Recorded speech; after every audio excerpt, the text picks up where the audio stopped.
All right, so I must be a masochist because I've set up quite the Herculean task for myself. I'm about to attempt to give my reaction to a podcast which exceeds 3 hours in length. But in an attempt to maintain both my sanity and your attention, I may excise some rather large chunks. But here we go, my reaction to Sam Harris and Omer Aziz. I'm often charged by people like Glenn Greenwald with having a cult of followers who just agree with everything I say. As far as I can tell, your tolerance for me appearing to be intellectually dishonest is non-existent, and I wouldn't have it any other way. And the fact that so many of you thought it looked shady for me not to release the full podcast, that really bothered me. So here it is. Now, as you might imagine, I've elected not to spend the $500 to $1,000 it would have cost me to clean up all the breaths and mouth noises. No, I didn't need to leave this first part in, but as a podcaster, damn, the pros pay that much to have someone edit out all their breaths. I may switch professions. Anyone need some de-breathing done? I'll be leaving all my breaths in because I'm lazy, and I already have about 3 hours of editing ahead of me. We've edited out all the big Skype glitches and bathroom breaks and coughing fits, and there were many moments when Omer and I were talking over one another, which on Skype just becomes a total mess and you can barely understand what's being said. And the same thing winds up being said a moment later once one person just stops trying to interrupt the other. So, in the interest of preserving your sanity and your hearing, we cut those bits as well. Omer Aziz on the line. Omer, thanks for coming on the podcast. Thanks for having me, Sam. I expect this will be a difficult conversation. In fact, I'm pretty sure it's going to be difficult, but hopefully it will also be useful. But before we get into it, please tell our listeners a little about yourself and where you're from and what you're doing now. Sure. Well, first of all, thanks for having me on. I'm looking forward to exploring our areas of disagreement and potentially of agreement. So I'm a law student at Yale Law School. I focus on human rights and foreign policy. First and foremost, I consider myself a writer. I studied in England and France and Canada and now the US. Born to a Muslim family that originally came from Pakistan. And I'm interested in all of these issues around religion, around human rights, around foreign policy, and in exploring fundamentally the best way forward. So in a nutshell, that's what I'm about. You're getting your JD now at Yale, right? That's right. And so what did you do your undergraduate in, and where'd you do that? So I did my undergraduate in politics, but really more so in books, because I spent it more not going to class, of course. And I did it in Canada at Queen's University. I did my master's in international relations in Cambridge. But again, I didn't go to class. I spent my time traveling throughout the Middle East. And I think that was really where my perceptions of Islam and the Muslim world changed a lot. I think before that, I was reacting, as many people who come out of religious families do, towards sort of the religion and culture of their birth. And so I probably would have agreed with you more at that point. But then, I went to Iraq and Jordan, for example, and did some reporting and saw it for myself, and then went and came to Yale to begin my JD. Are you a practicing Muslim? You were born into a Muslim family and have been identified as a Muslim all your life, or you say you came to your commitment to Islam later in life? Yeah, well, I mean, I come from an interesting family that I think is representative, really, in terms of one of my parents being very secular and very skeptical, and one of my parents being very believing but not proselytizing. And so I was practicing at one point. I don't like that term now. That jumped right out at me when he says he doesn't like that term, practicing. And he's about to say that he's still a cultural Muslim. But I thought it was kind of weird for someone that doesn't like the term practicing. That probably means he doesn't buy into the supernatural claims, but he still considers himself a cultural Muslim, the way some atheists might still consider themselves a cultural Catholic. They don't really buy into it, but it's still part of their ethnic identity. Yeah, but it always seems kind of weird to me when people who aren't really believers kind of white knight for religion. There's some things that even I like about certain religions, but at the end of the day, I'm a non-believer, and I don't feel any PC impulse to have to defend the doctrine of any given faith.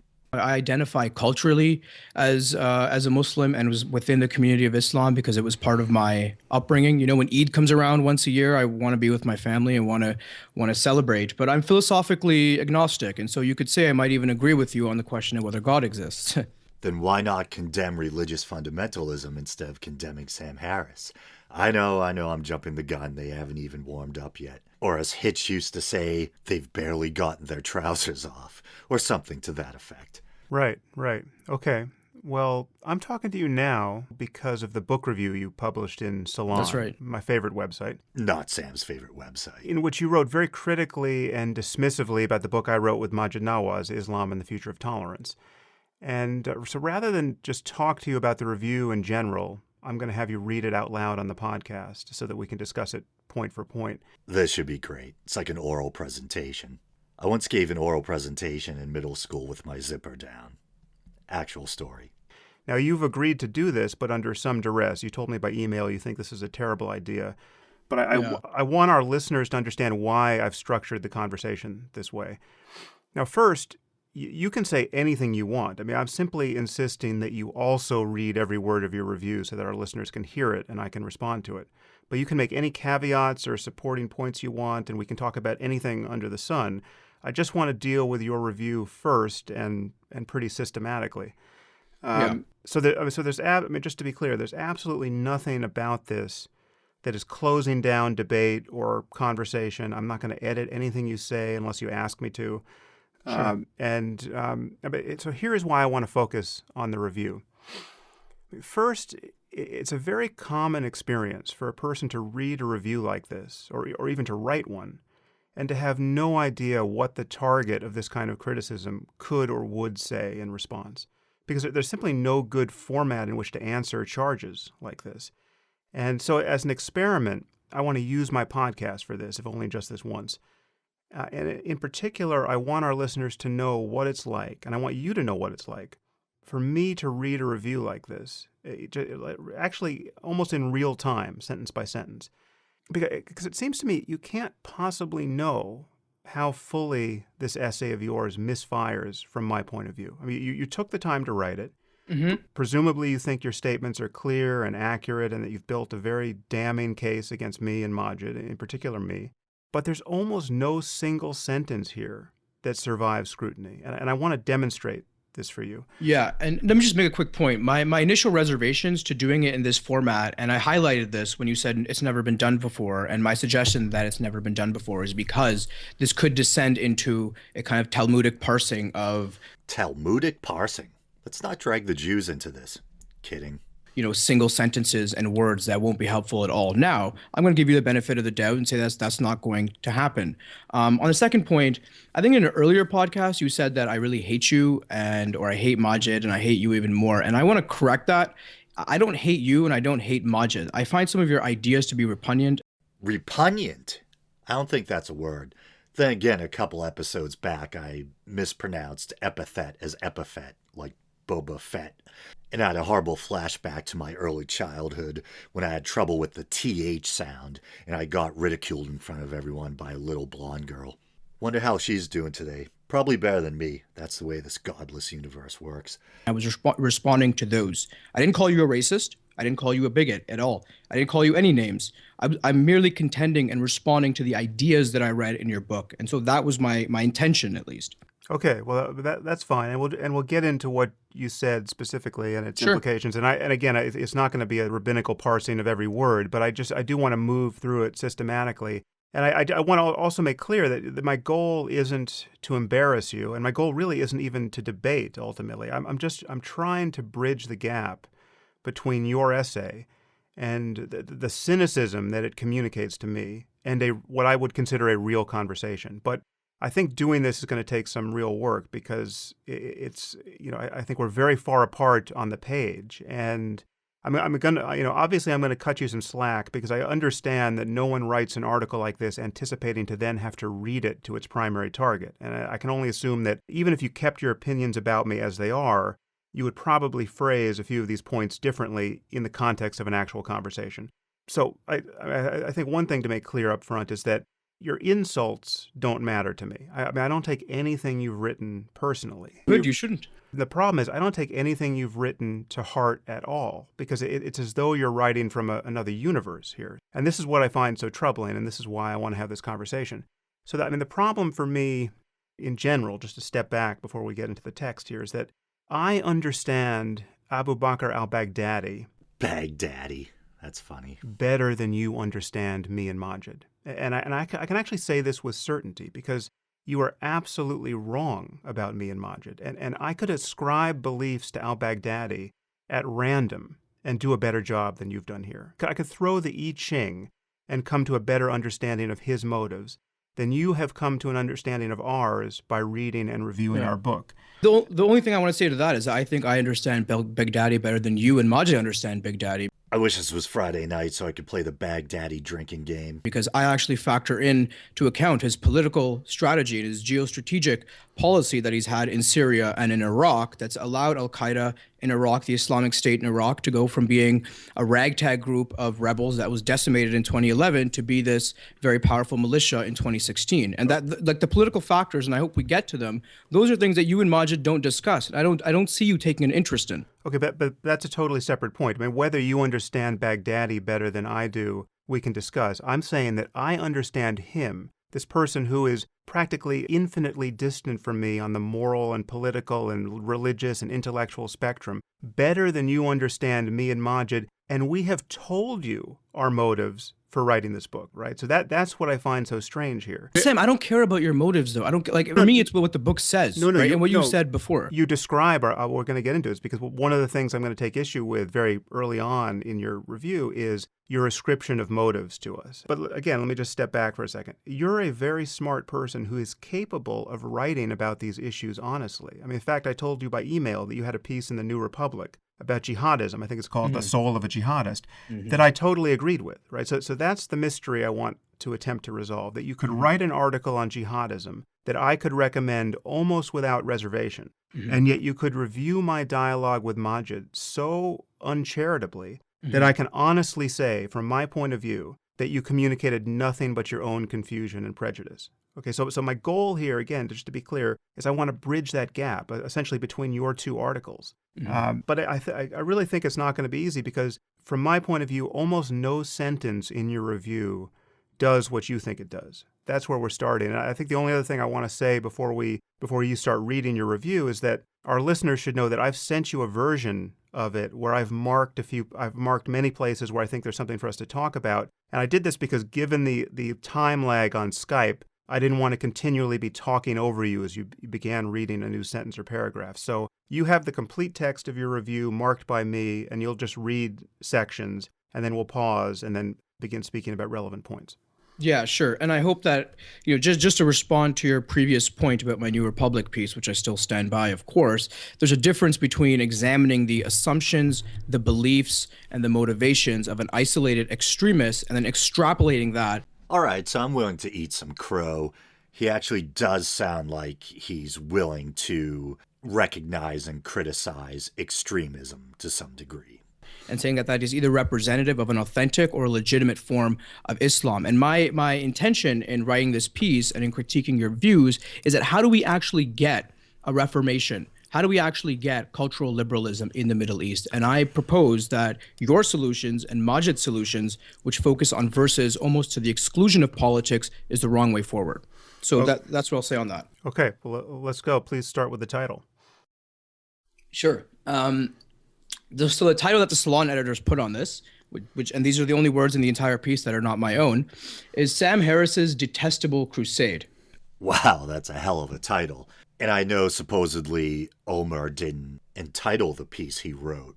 But damn, what? Sam Harris's Detestable Crusade against religious fundamentalism, against literal interpretation of superstitious man-made texts? Sam Harris's Detestable Crusade against terrorism and carnage? And I think that I also want to have my original title, which I put, which they changed, of course.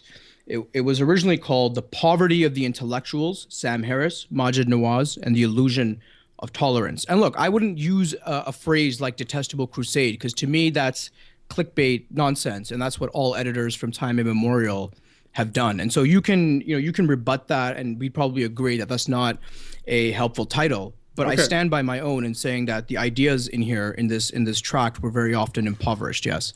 Oh, okay, well, that's very interesting. But so please just read the full title and the subtitle, and then we'll talk about it. Yeah, sure. Just give me a here. So the full title was Sam Harris's Detestable Crusade: How his latest anti-Islam tract reveals the bankruptcy of his ideas. And the subtitle was Harris's haughty ignorance and chauvinism are on full display in his new book, A Dialogue with the Former Radical, by Omer Aziz. Right. Okay, so it's interesting as I expected, you didn't write this title, and you're not actually happy with it. So now you are, I think, the third writer from Salon who I've communicated with. One of them is another Muslim who's just as critical of me as you are, who felt the need to apologize for the title that Salon put on their No, I articles. don't apologize. I don't apologize because these are not my words. Well, you could apologize anyway. Your name is on the piece. A little courtesy and human decency wouldn't hurt.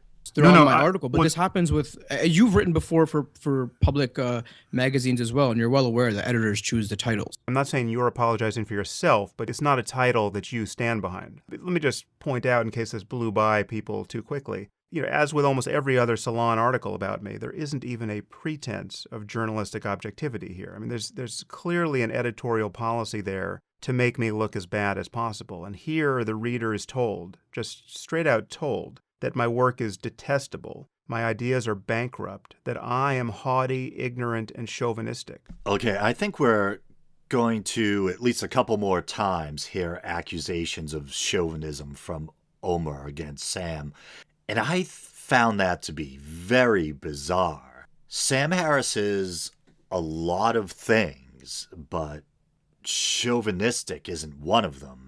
I don't know him personally, but just from his debates, from his books, from his public lectures or speeches, I've never heard anything remotely chauvinistic from him. If women ever come up in his discussions, it might be what he sees as the oppression of women in certain parts of the Muslim world. Female genital mutilation, honor killings, being forced to cover oneself up in public, burqas, etc. And maybe that's what it is. Every once in a while, a kind of apologist will try to say, by condemning burqas and things like that, you're being chauvinistic against Muslim women. And maybe that is the card that Omer's trying to play here. And I pointed this out in my last interview with Salon. This is the behavior of a tabloid. I mean, no real magazine or newspaper does this. But in any case, just get into the article. Yeah, sure. So let's start.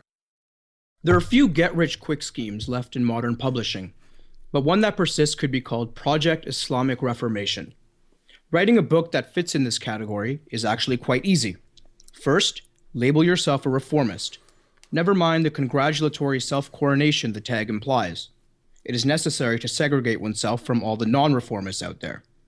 Second, make your agenda clear at the outset by criticizing what is ailing Islam and Muslims. The Quran is a good place to start. Indeed it is. Like most of the texts of the Abrahamic faiths, it contains some questionable stuff you probably wouldn't want to base a belief system on. And hopefully that get-rich-quick scheme bit jumped out at you. And I hope you paid attention, because that's going to be a recurring theme. There's going to be this charge from Omer that Sam Harris and Majid Nawaz wrote their book simply to make money. And this is such an insulting allegation to me. It's outrageous. And I'm not just saying this because I'm an admirer of Sam Harris. I'm saying this because it would upset me unless it was something really outlandish, some real kind of snake oil. I think you should usually, as a rule of thumb, give an author the benefit of the doubt that they're writing about a subject because they care about it and not that they're just writing for the money. And in a capitalistic society, isn't one of the main goals of life trying to earn money doing something that you're passionate about? So who cares if they're earning money? Earning money and being sincere aren't mutually exclusive. Are you then going to call into question the motives of every author, that they're only writing about what they're writing about because of the money? And this weird idea that writing about reforming Islam is a get-rich-quick scheme, I actually find it slanderous, especially towards Majid Nawaz, a guy who used to be a radical, who spent time in an Egyptian jail, and who is now fighting against radicalism and trying to reform his own faith. And it's like, you're not a mind reader. How you know what's in Majid Nawaz's mind? Why not give the guy the benefit of the doubt after all that he's been through, that he's being sincere? I'm thinking about myself, for example. I started this podcast because I want to communicate my ideas to people. And originally I was going to write a book, but I decided that it would be more expedient to do a podcast. But I wrote several chapters. I plan on continuing the book at some point. But do I hope, if I ever do complete that book, that I might earn some money off of it? Yes. Is everything that I wrote in the book so far, what I have written, sincere? Absolutely, 110%. Is that mathematically possible? So there's just something that I find really offensive about that, questioning an author's sincerity. And we could turn that right back around on Omer. Maybe he's only writing these Salon articles and whatever else, targeting Sam Harris because Sam Harris is a high-profile figure, and he knows it's a quick way to get attention, going after high-profile figures. Now, I'm willing to give Omer the benefit of the doubt that he's sincere, and I think he owes Sam and Majid the same courtesy. Because Muslims, especially in the Middle East, surely treat their holy book more like a military instruction manual than anything else. Third, propose a few solutions. Lest you be accused of nuance, the more vague and generic these are, the better. Fourth, soak up the inevitable publicity that awaits, and with it, your hard-earned cash. Voila, Sam. Okay, so you actually believe that writing a short book like this about reforming Islam for Harvard University Press is an extremely lucrative thing to do? I mean, if you do, I need to educate you about the reality of publishing. And I don't think it's lucrative. Even if it maybe were, it's lucrative. It's easy though. It's simple. No, it's intellectual fast food, Sam. Intellectual fast food. What a smug little shit. I usually don't name call, but this guy is outrageous. Describe this as a get-rich-quick scheme, okay? And so even if this were a great way to make money, which it isn't, you actually think that money would be our primary motive in writing a book like this? I'm not sure what your primary motive is. Then why repeatedly accuse them of doing it for the money? And this guy's supposedly studying law. A prime example of why you shouldn't assume someone's smarter than you just because they go to a fancy school or have a law degree. They might be smart in some regards, they might excel academically, but at the same time they just might be short on plain old common sense. I know that if I were to dish out a book about Islam and use the words Reformation and terrorist, I could get a book deal in about 5 seconds. In fact, I could write that kind of book in my sleep. That might apply to numerous topics. That doesn't mean that the author's not sincere. If I want to, I could probably write articles like you bashing Sam Harris.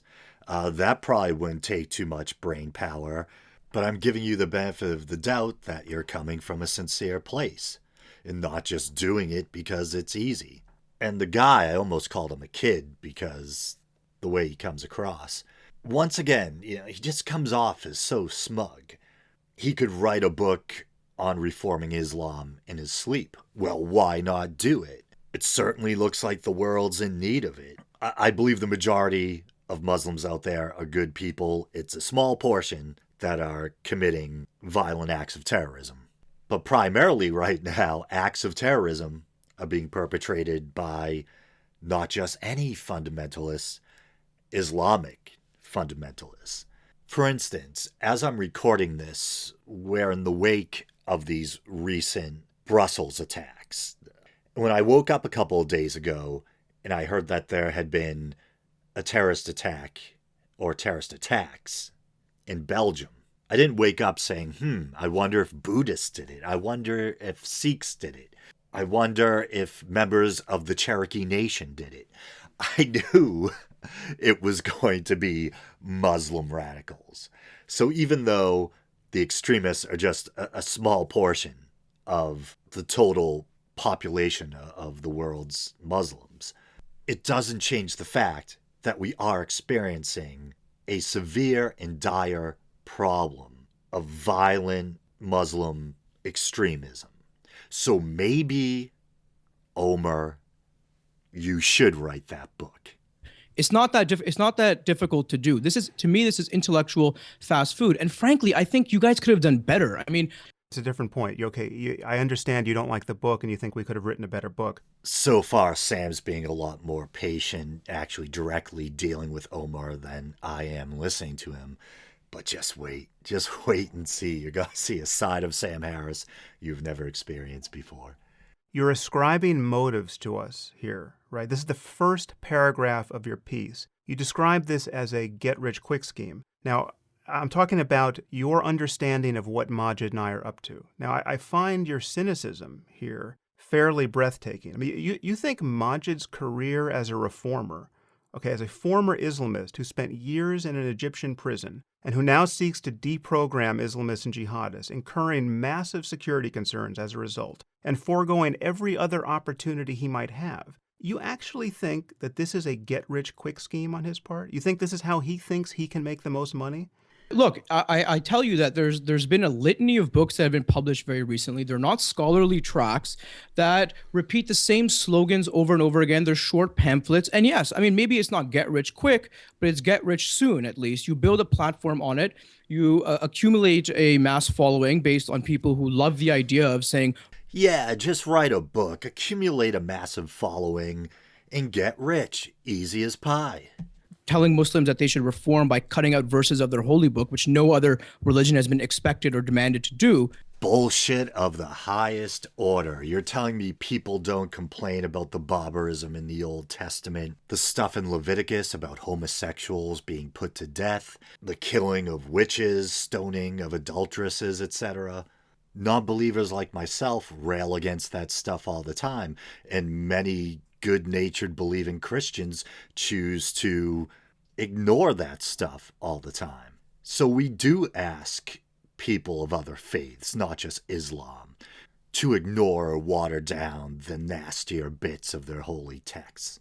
And yes, I mean, I don't think it's a serious intellectual exercise. Okay. And again, Omer, it's a different point. We can talk about whether it's a serious intellectual exercise, but do you think it's difficult to call for a reform of Islam in America today? Do you? I imagine it is difficult, especially when you have to deal with the PC police calling you racist or xenophobic.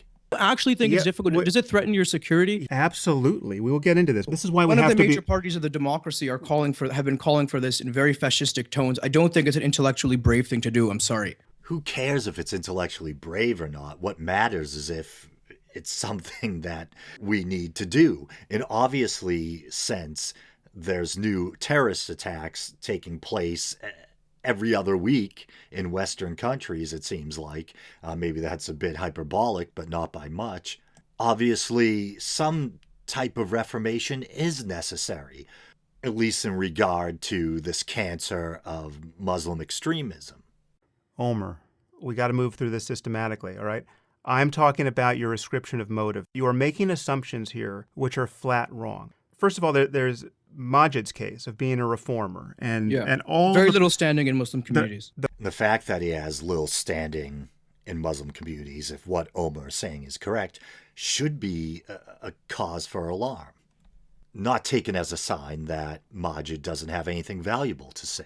The price he's paid for this, all right? So, the fact, he lost a wife and son over this, all right? And you are describing him as an opportunist who's just out to make a buck, okay? Now, I want to return to affiliation that. with right-wing organizations is probably why I would do that. I mean, there are plenty of reformers that Omer. are working on the ground. And Majid is not right-wing. I don't know if he has associations with right-wing groups or not, but he himself is outspokenly a leftist on most issues. He just believes we shouldn't let political correctness get in the way of having a dialogue about Islam and the problem of extremism.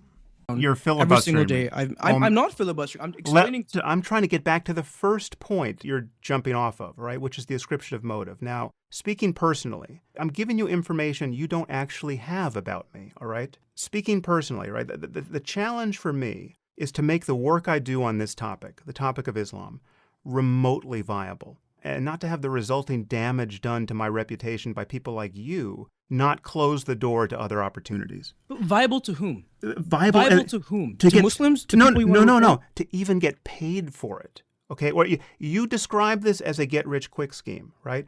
But you realize that having people call you a racist and a bigot and a chauvinist and an Islamophobe isn't good for your career, right? Okay, I mean, you realize there's a cost to this. Do you realize that many people who agree with me on these issues just across the board won't touch this topic because they don't want to deal with the defamatory nonsense I deal with on a daily basis? Look, there are many white non-Muslim authors that have written books about Islam.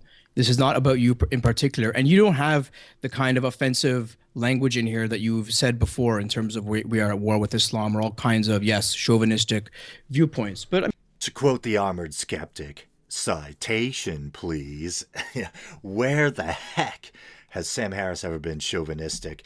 Unless, like I said, you're doing some kind of gymnastics where you're saying by denouncing burqas and arranged marriages or something, he's somehow being chauvinistic because he's not being fair to Muslim women who actually enjoy those aspects of their culture. I mean, back to my earlier point, I think that doing something like this is not difficult. And yes, it does make one money. In fact, I've been offered to do it myself. I'm not afraid of being called anything. And I am critical of Islam. Could have fooled me. So, I mean, if you want to complain about having your feelings hurt, that's one thing. But let's have an actual discussion of the merits of what Reformation looks like. It has nothing to do with having my feelings hurt. Again, I have to linger on this point because you're so far from reality here, and you're so satisfied that you're in touch with it. So just listen to me for a second.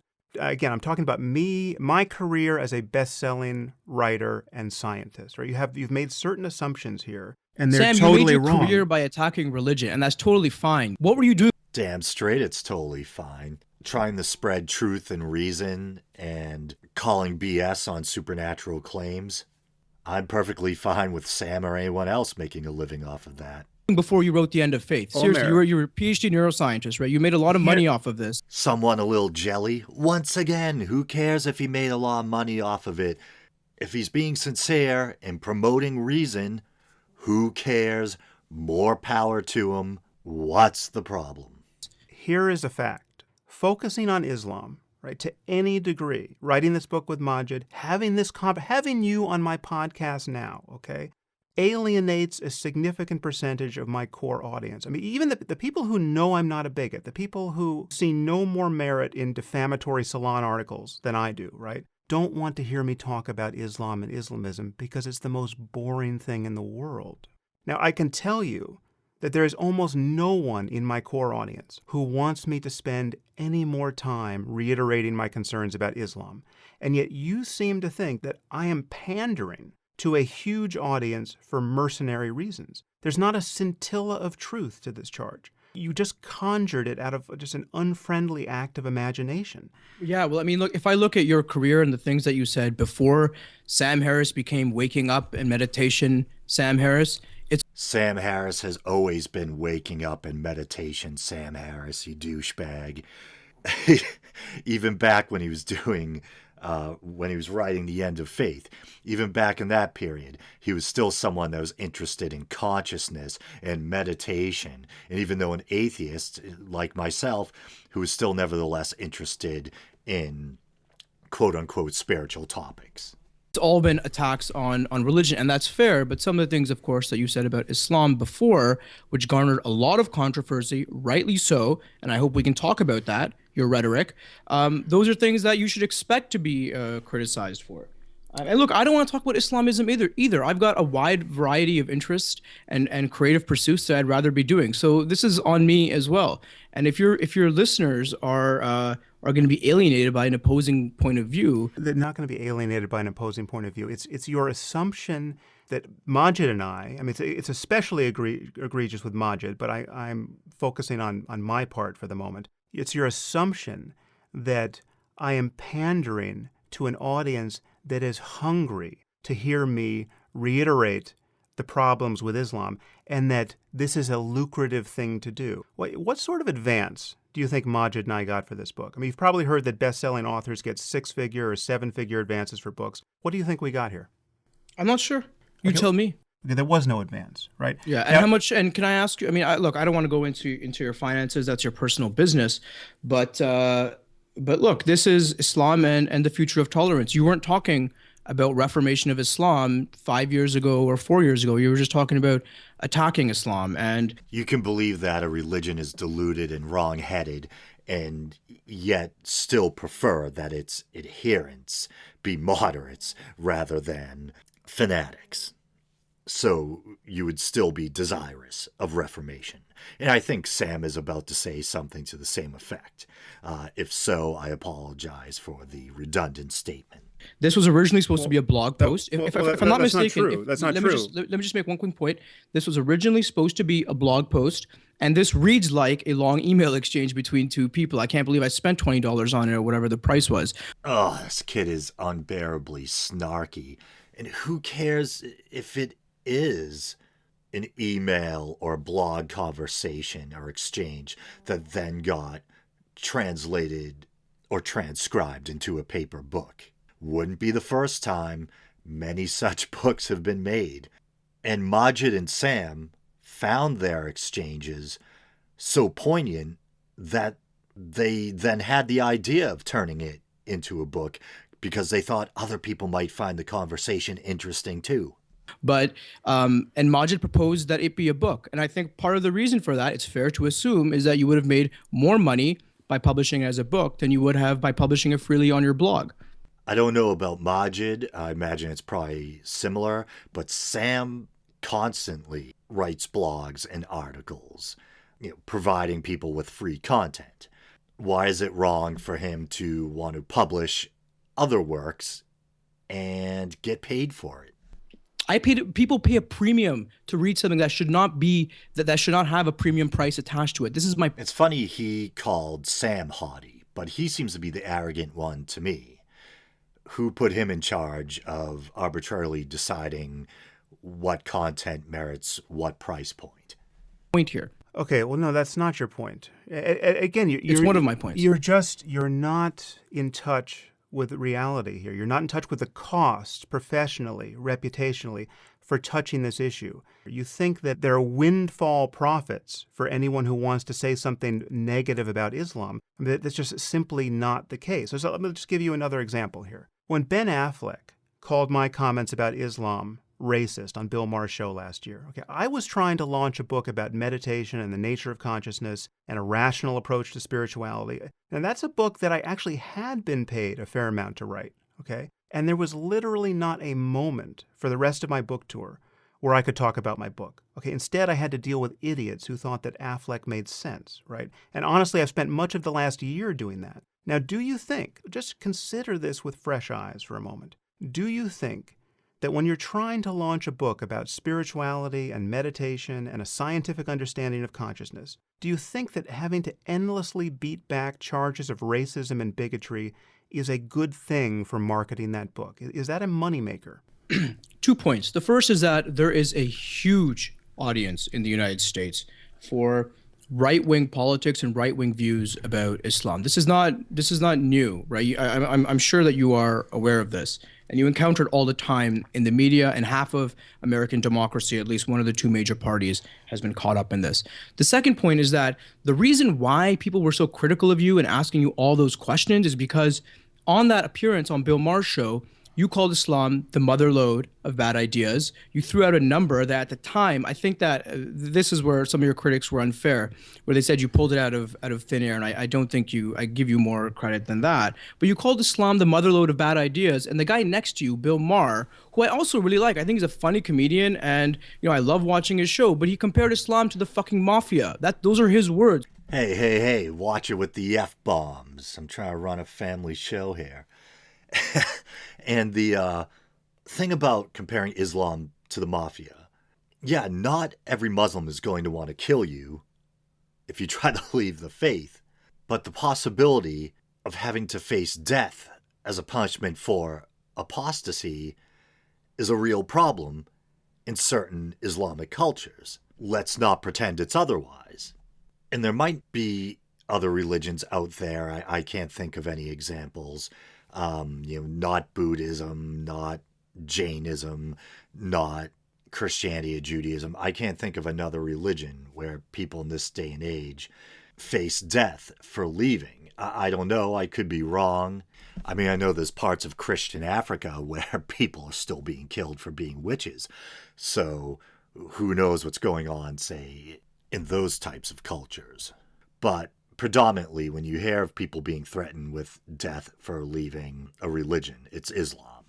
Now, what do you expect people not to raise those questions when you're going around? The point I'm making is that there is a cost for this. This is not a self-serving, opportunistic, profitable thing to do. And most people who agree with me won't go near this topic because of all the pain it causes them. There is no upside to it. Now, yes, there are a few right-wing areas of publishing where a couple of people can sell books pandering to what you might call, I think more legitimately call, a racist or xenophobic or bigoted audience. But that is not the market for Majid and me. And I mean, it's incredible that you're not seeing this. Okay, so I am someone who deals with many other topics, whose audience wants him to deal with other topics. At this point, almost anything but Islam, right? I mean, just picture this, right? I mean, do you think that anyone pays a lot of money to hear me come tell their students or employees that Islam is a terrible religion? No, I mean, look, I'm not sure what your sources of income are and who pays you and who doesn't pay you, but I'm certain. Then why do you keep asserting that they're in it for the money? That if tomorrow or in sometime in 2016 you were to say expand the part of the End of Faith dedicated to Islam and write out the most withering critique of Islam that you could possibly write, I'm sure that would sell very, very well, especially in the United States, especially in Europe where people are getting very antsy about Islam. I mean, look. Oh, very perceptive. Why do you think they're getting antsy about Islam?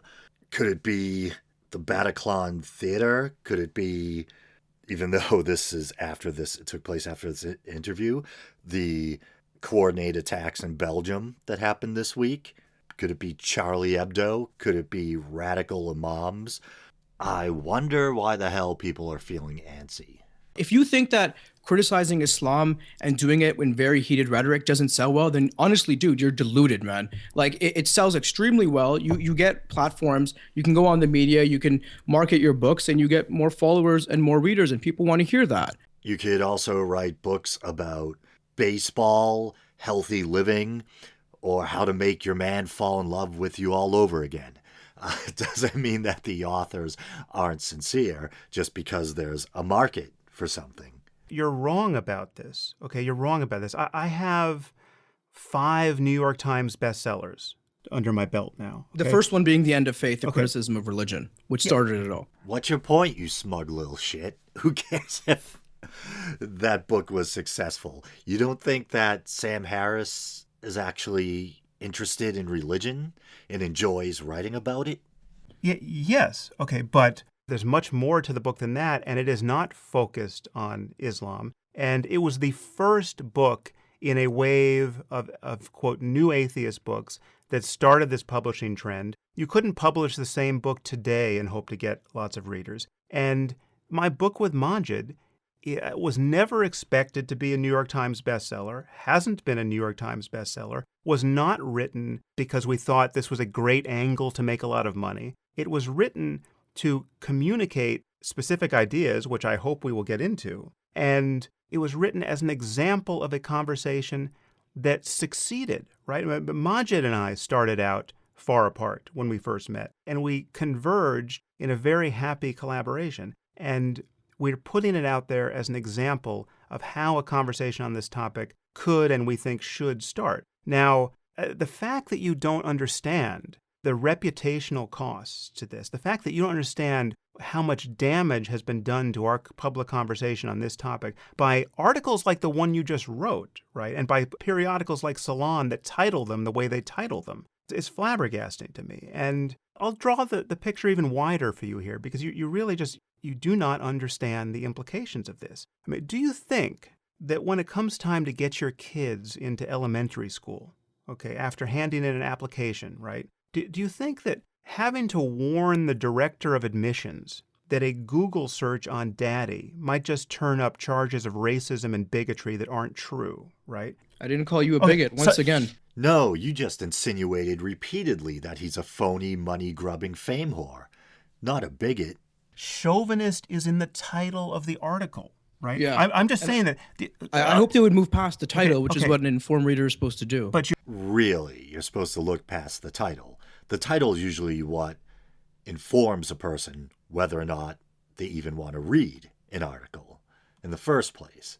That's why authors and editors give them those clickbaity titles. Well, they don't. But first of all, you're deliberately missing the point here. The reality is that to deal with this topic, okay, especially as a white guy, but even Majid doesn't escape charges of bigotry and even racism. Even Ayaan Hirsi Ali doesn't escape charges of bigotry and racism. I mean, Sam, the reason that, okay, you finish your point, then I'll respond. The point is that to broach this topic is to guarantee a whirlwind of unjustified charges of bigotry, chauvinism, racism, xenophobia directed at you, and an endless trail of this online. And this is something that self-respecting public intellectuals who value their time and their sanity are avoiding at almost any cost. Okay, I know these people. They're my colleagues. And the fact that you not only don't see this, just see it as just pure upside. For anyone who wants to defame Islam, they're just going to get a book deal, they're going to get rich, they're going to get feted in chauvinistic circles, and it's just going to be, a gravy train of bigotry that they can ride for the end of their days. Gravy train of bigotry.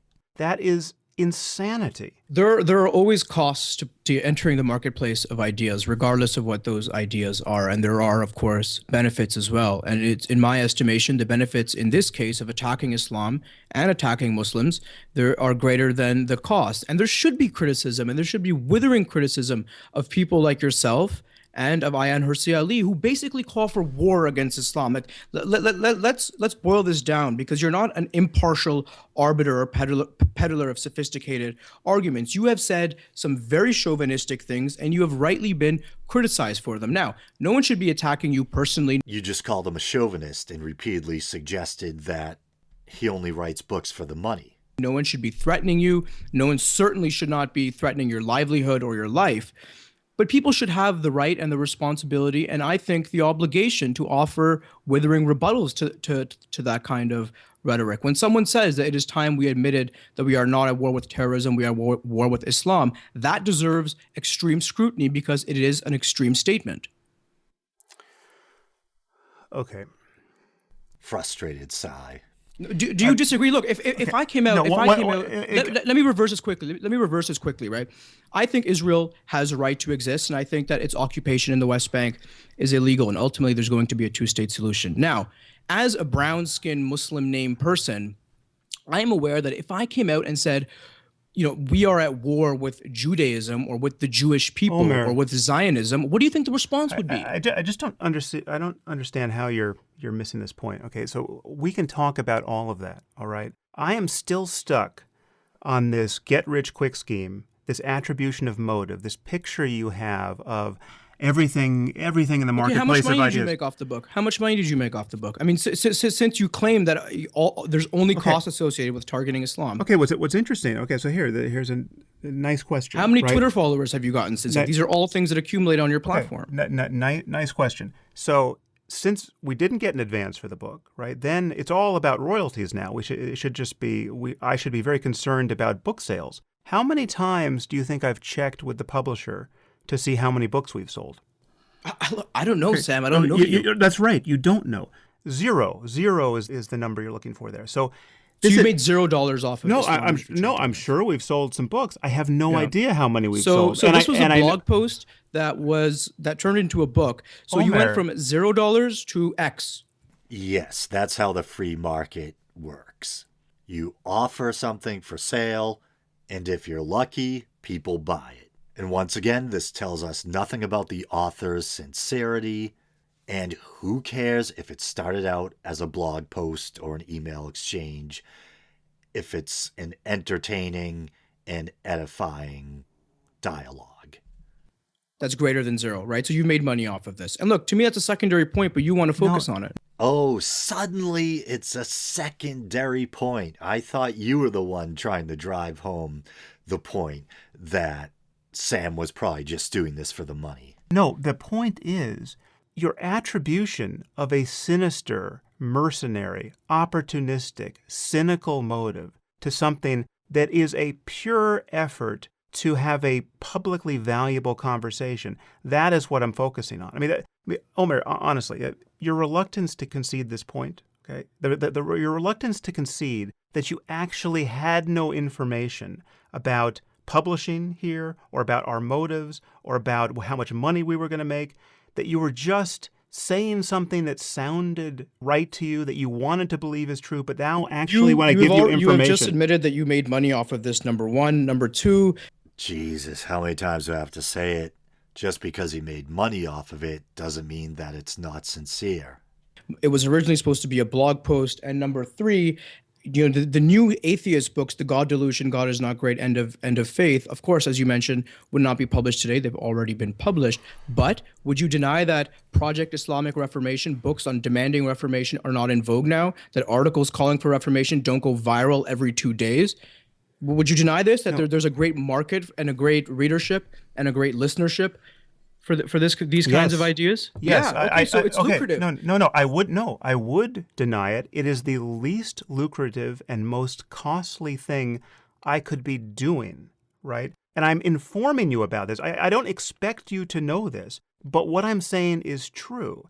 And your reluctance to step back at all from your get-rich-quick scheme claim says a lot about you, all right? I mean, you're getting your JD at Yale, all right? I mean, what could you possibly hope to do as a lawyer if you're showing this little concern, not only for the truth, but for the perception of your commitment to the truth? I mean, look, my commitment to the truth is completely independent from, and I think should not factor in financial profit of any kind. Really, that's interesting because I think he has a book in the works.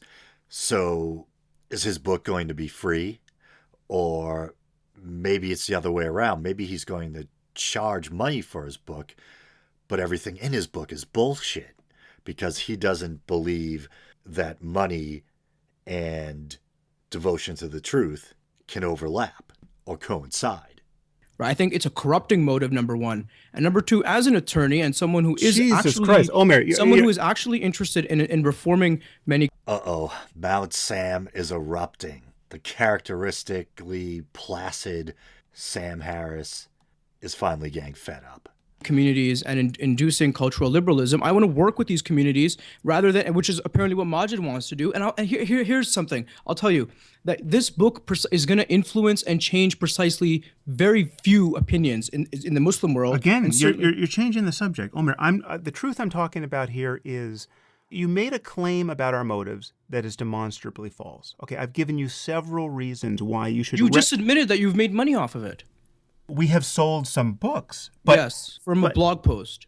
Originally, I thought we could do a blog post. It became such a substantial conversation, and it was taking so much of our time, and we wanted to do it right, and we wanted to spend more time doing it, that it justified the further effort to make it a book, right? So then we wrote a book together. And it was a great collaboration that many, many people have found valuable. We haven't even gotten into the substance of the book yet because I'm trying to get you to concede that the information that you thought you had about our motives and about the reality of publishing and about the lack of security concerns that people like Majid and I have, right? All of that was delusional, okay? And I've given you several reasons to recognize that your charge is false. And I can The fourth point. Listen to me, Omer. I can assure. I'm going to quote you my own words. What I exactly said was, soak up the inevitable publicity that awaits, and with it, your hard-earned cash. You have received plenty of publicity for this book, and you have already conceded that you have received cash for this book. So I'm not sure what your quibble Omer, is. Is it with the facts? No. You describe it as a get-rich-quick scheme. I've heard you on another podcast confidently describing it as a get-rich-quick scheme. You describe There's a lot of money to be made. You already said there's a big market for it. No, I did not. It is the worst possible market for me, and it comes with massive costs. Security costs, it comes with reputational costs, it comes with the cost of having to try to take people's words out of your mouth, it comes with the cost of a conversation like this that many people could find excruciatingly boring. I mean, this is all bad news from my point of view, and yet I do it because I think it's an important topic to raise. And the reason why I'm having this conversation is not just to deal with the topic of Islam and Islamism and our disagreements here, but I'm trying to have hard conversations like this because I find the inability of people to get through hard conversations and to converge, right? The inability of people to have their minds changed in real time. The inability for people to admit that they were wrong in real time, that, I think, is actually the biggest social problem we have. It's much bigger than the problem of Islam or religion. Racism is the biggest social problem we have, but maybe this is a close second. I would seriously disagree with you there. But the point is that two people have to be able to disagree and find some way of talking about that disagreement in a way that's productive. And even on this point, right, where I have all the information, right, where I know about the economics of publishing, where I know what I get paid and when I get paid and when I don't, when I know about the reputational costs and the security costs, and you know none of these things, you still won't back off an inch. Look, I've seen the books that have come out according to what I call Project Islamic Reformation, both yours and Majid's, as well as Ayaan Hirsi Ali's. I recognize that there is a market for it because I could very easily enter this market and make money off of this kind of project. Wow, don't we have a high self-opinion? And you've already admitted that you made money off of this. And so look, to me, this is a secondary point. But if you cannot concede the fact or admit that there is money to be made and readers to be had by criticizing and denouncing Islam or calling for an Islamic Reformation, then I don't think we live in the same world. I mean, it's so clearly... My point, Omer, is not that there's no money to be made. My point is that this is the least good way for me to attempt to make money. And Majid could make much more money doing something else. Ayaan Hirsi Ali could make much more money doing something else. We'll get to those because later in your article you make charges against them that I want to address. But here, we're still on the first paragraph here, right? This is the problem, all right? I've given you several reasons to recognize that this charge that we're involved in a get-rich-quick scheme is false. And I can assure you that our listeners will recognize it to be false. And you're tenaciously holding to it past the point where its falsity is obvious to everyone makes you look like an asshole. Bam! Sam Harris. Finally having enough. Thank you for finally saying that, Sam. Yeah, Okay. Look, we've already established that there is a market for this and a readership for this, and that it is a trend. You know what you should have done then? If you don't want to create a perception of trying to make money, if you and Majid don't, go and do a scholarly, serious study of Islam and what needs to be done, rather than a 128-page pamphlet. 128 pages is a pretty long-ass pamphlet. Which Okay. is what this, and this creates the perception of a financial interest, which is just as bad as having a financial interest. I'll tell you about why the book is short. Why the book is short is because people love short books now. And the reason why there aren't more of them, and again, let me just educate you. Please do not speak to me in such No. domineering tones. No. Okay, I don't. Oh my. You really, really You were slandering the guy over and over again, questioning his motives, talking to him like a smug prick. And when he finally raises his voice a little or has enough of you, then you get all indignant. Absolutely amazing. Not need to be educated. I'm an educated individual. This is something you can't possibly know because everything you say suggests you don't know it. So let me just tell you, how many books have you published? Well, soon to be my first. Okay. You gonna charge money for it? Okay, well, let me tell you a dirty little secret about why there aren't more short books in publishing.